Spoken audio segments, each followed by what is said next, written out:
second, I thought you were Thanks for joining us this afternoon. Thank you. Thank you very much for having me.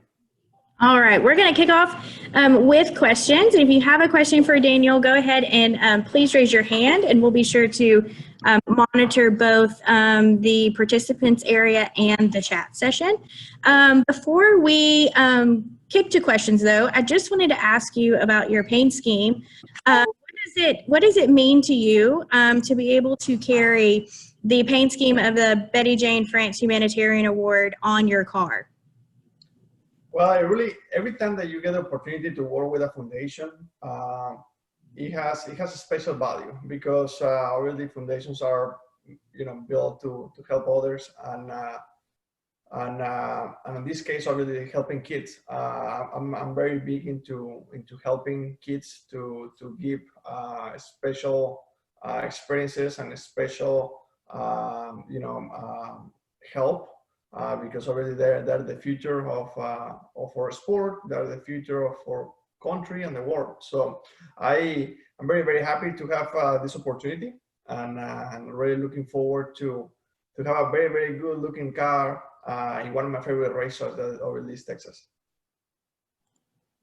All right, we're going to go to questions now, and we're going to take our first question from Mark Garrow. Go ahead, Mark. Thank you. Daniel, good afternoon. This year has been so strange with all the COVID mess and the timeout and everything we've done. You've struggled on the racetrack.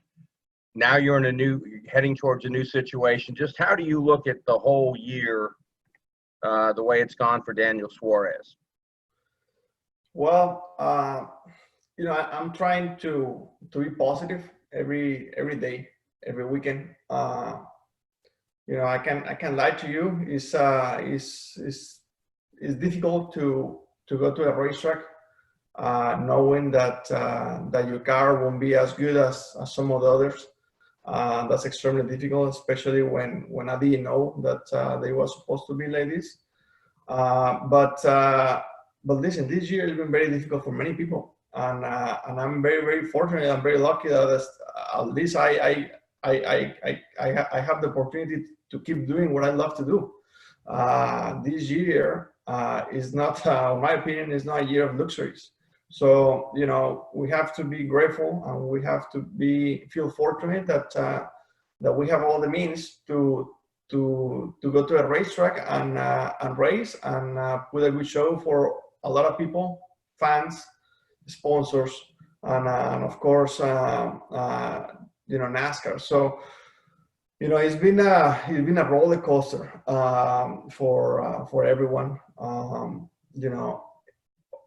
It's been probably one of the most difficult years of my life as well.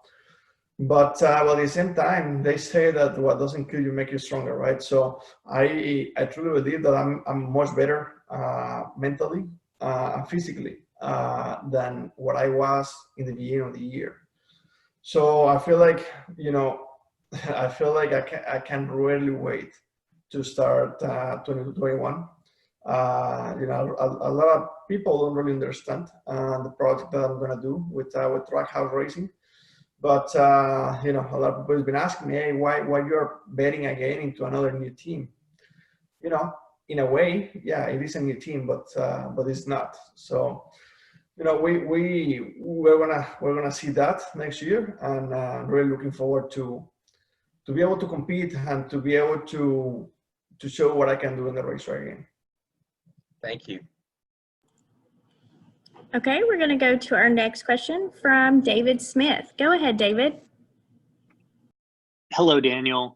By my count, you have crashed only 3 times this year, and that is one of the lowest totals in all of the Cup Series. Not saying that you were trying to crash more when you were driving for JGR and Stewart-Haas, but have you made a conscious effort to drive a little more conservatively given your team's inventory at GBR? Well, it's a combination. It's a combination, and I'm saying that it's a combination of things because in the first half of the season, they told me, Daniel, if you wreck a race car, you are gonna put us behind on everything that we're trying to do.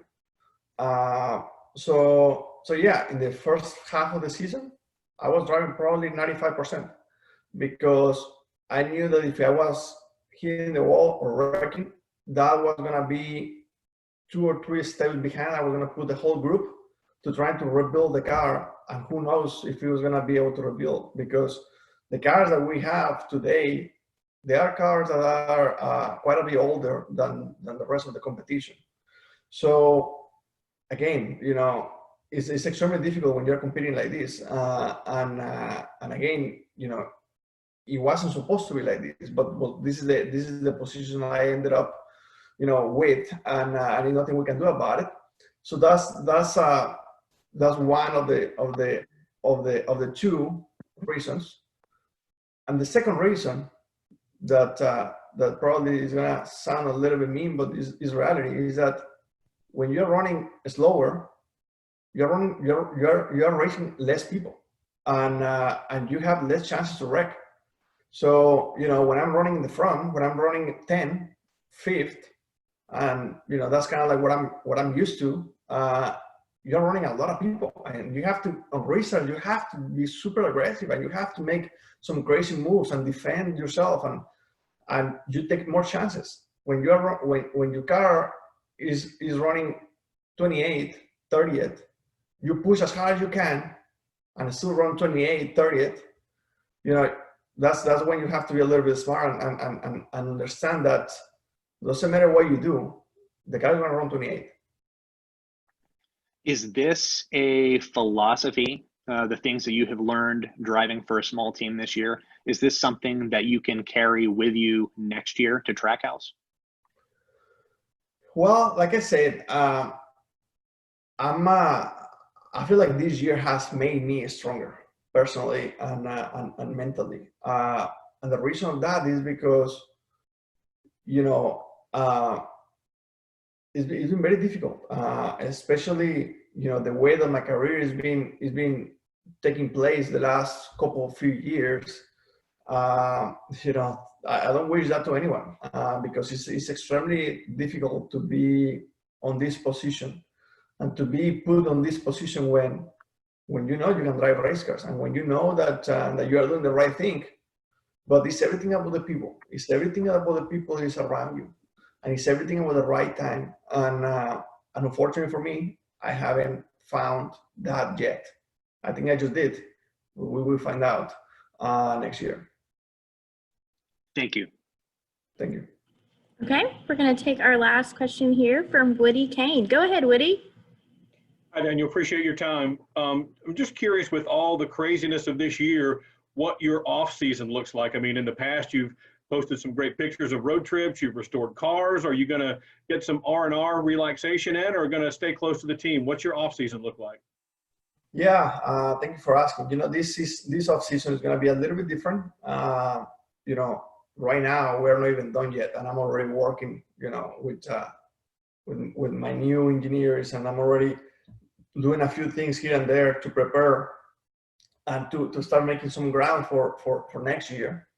I truly believe that you're as good as your last race, so I really want to close strong the year, as strong as possible. Let's say it that way. But I'm already working with the new team, with the new people, to try to coordinate a few things and trying to make some ground. With that being said, I haven't seen my family since Christmas from last year. It's been difficult. They haven't been able to come here, and they haven't been able to go over there. So somehow in December, I really want to go to Mexico, at least for a week or two, and just hug my family and say hi and hang out a little bit, and then come back here. Because for the whole pandemic situation, it's difficult, because my family is in a tough position because they can't really come here if it's not business related. I can't go over there, but then my girlfriend can't travel for the visa situation. So I'm in a box, but it's a little bit difficult. But I will find a way to try to recharge myself and come back, to the US as soon as possible to continue the work and continue the plans that we have for 21. Thank you. Appreciate your time. Thank you. Okay, we're going to take actually one final question from Greg Engel. Go ahead, Greg. Thanks, Daniel. I wanted to get the full 15 minutes in for you, and put some more time on your girlfriend's phone. As you you're talking about next year, and you're looking forward to next year and Trackhouse and all that, and that's wonderful, and I'm thrilled for you. But you still got 3 races. You're not.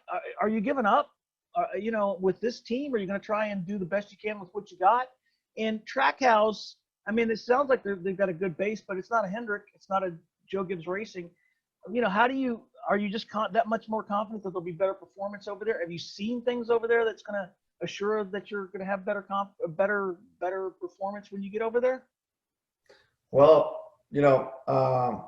answering your first question, Yeah. I don't even know how to spell give up. I'm probably, I'm the guy that made this team have competition meetings. I'm the guy that is pushing every single week to make this team better. There is a lot of things that, people will never find out. But the people internally, they know who I am and they know how I work. And actually, it's funny that you mentioned that because last week I noticed a few people of the team, they were already kind of like down. And I told them, I'm not done yet. I'm leaving. And I know that I'm going to be competitive next year, but I'm not done here yet. So if you guys want to be in a good position for next year, we better put our stuff together here and we go to work because, in my opinion, you're as good as your last race. And if we do a good job in Phoenix, who knows? Maybe that can help everyone for next year. Although I'm already done for next year, like I already know what I'm going to do. Answering your second question, Trackhouse Racing is not Joe Gibbs, it's not Hendrick, but it is RCR. And if you have paid attention, RCR has been very strong lately. It's a different partnership than everything that is out there. So we are working very, very hard to build a strong team, with them. And we believe that we are going to have race cars capable of winning races and be competitive. I mean, if you see the 3 and the 8, the way that they've been running, it's pretty damn good. So I truly believe that if I can have the tool that they have, I'm gonna be running off from just like them, and I'm very, very excited for that, and I can't wait. Thank you, Daniel. And I wasn't trying to insinuate that you're not going to race the rest of the year. I know you are, my friend. You're too good a driver not to, and I wish you the best of luck, sir. No, of course. I was just answering the question. No, thank you. All right. All right. Well, Daniel, we do appreciate your time, and we wish you the best of luck this weekend. And if we don't get to talk to you again, next year as well. So thanks again, and we wish you a great weekend in Texas. Thank you very much, guys. I appreciate it. Be safe, and see you very soon, hopefully. All right. Bye, Daniel. Bye-bye. Thank you, Daniel. Thank you, Amanda.